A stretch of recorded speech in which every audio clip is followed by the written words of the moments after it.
اللہ الرحمن الرحیم۔ السلام علیکم ورحمۃ اللہ وبرکاتہ۔ امید ہے آپ سب ایمان اور تقوی کی بہترین حالت میں ہوں گے۔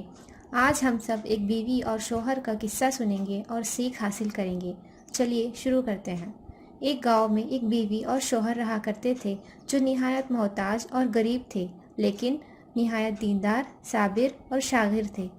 ہر اللہ کی دی گئی نعمت پر شکر کرتے تھے۔ اس طرح ایک مرتبہ گھر میں ایسا دن آیا جہاں ان کے پاس کھانے کو کچھ نہیں تھا۔ تب حامد نے بیوی سے کہا کہ 3 دن سے ہمارے گھر میں چولہا نہیں جلا ہے اور ہمارے پاس کھانے کا کوئی سامان نہیں ہے۔ ایسا نہ ہو کہ ہمارے جاننے والوں کو ایسا لگے کہ ہمارے پاس کچھ کھانے کے لیے نہیں ہے اور ہم ان کے نظروں میں حقیر معلوم ہو، تو چولہا جلا کے رکھو تاکہ لوگوں کی یہ بدگمانی دور ہی رہے۔ یہ سن کر اس کی نیک بیوی نے ایسا ہی کیا اور چولہا جلا دیا اور واپس آ کر اپنے شوہر کے پاس بیٹھ گئی۔ چولہے سے دھواں اٹھتا دیکھ کر پڑوسن آگ لینے آ گئی اور دیکھتی ہے کہ چولہے میں بہت سارا کھانا پک رہا ہے۔ یہ دیکھ کر اس نے نیک بیوی کو آواز دی اور کہا، تم چولہے پر کھانا لگا کر ایسے بے خبر ہو گئی ہو۔ یہ سن کر وہ نیک بیوی نے چولہا دیکھا تو خدا کی تقدیر کا چمتکار نظر آیا اور چولہے میں واقعی بہت سارا کھانا پک رہا تھا۔ اس نے کھانا نکال کر اپنے شوہر کو پروسا اور خود بھی حیرت میں تھی۔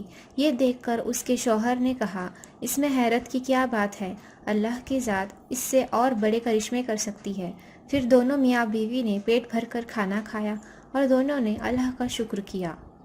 اس عورت نے سوچا کہ میرا شوہر اتنا ایماندار ہے، یہ کرشمہ اس کی ایمانداری کی وجہ سے ہوا ہے۔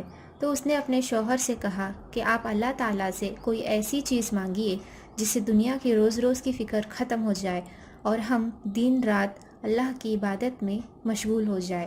شوہر نے اپنے بیوی سے کہا کہ اللہ ہمارے ہر حال سے واقف ہے اور وہ وہی کرتا ہے جو ہمارے لیے بہتری ہوتی ہے۔ شوہر نے ایک دن بیوی کی خواہش کے لیے تہجد میں اللہ سے دعا مانگی کہ اس کی بیوی کے لیے خواہش پوری کر دے۔ جب وہ شخص دعا کر رہا تھا تو ایک دیوار سے ہاتھ باہر آیا جس میں ایک ایسا روشن موتی تھا جس سے پورا گھر روشن ہو گیا۔ یہ دیکھ کر شوہر نے بیوی کو جگانے کی کوشش کی۔ بیوی اٹھ گئی اور اپنے شوہر سے کہا کہ آپ نے مجھے کیوں اٹھایا؟ میں ایک حسین سپنا دیکھ رہی تھی جہاں جنت سجی ہوئی ہے اور اس میں ایک روشن محل ہے جو ہمارا ہے۔ میں اسے دیکھتے ہوئے کھوئی ہوئی تھی جو ہیرا اور موتی سے بنا ہوا ہے۔ اچانک اس محل سے ایک روشن موتی غائب ہو جاتا ہے۔ میں نے جب پوچھا تو مجھے جواب ملا کہ وہ موتی تمہاری خواہش کی وجہ سے چلا گیا۔ جیسے تم دنیا میں راحت اور آرام چاہو گے اس قدر یہاں کے راستوں میں کمی ہوتی جائے گی۔ میں یہ سن کر مایوس ہو گئی اور دنیا کی ہر لذت سے کشمکش ہو گئی اور آپ نے مجھے جگا دیا۔ لہٰذا آپ اللہ تعالیٰ سے پھر دعا کیجیے کہ یہ روشن موتی جہاں سے غائب ہوا ہے وہیں چلا جائے، کیونکہ دنیا کی لذت سے آخرت کی نعمتیں کھونا صرف حماقت۔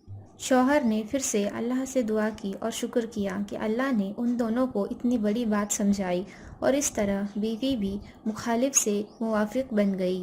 ناظرین، ہمیں یہ کہانی سے یہ سبق ملتا ہے کہ اللہ تعالیٰ اپنے شکر گزار بندوں کو اپنی شکر گزاری کا پھل ہمیشہ دیتا ہے۔ ہمیں چاہیے کہ ہم دنیا کی لالچ کے بجائے آخرت کی زندگی کے لیے دعا کریں۔ اللہ تعالیٰ ہم سب کو دنیا اور آخرت میں کامیابی عطا فرمائے۔ آمین۔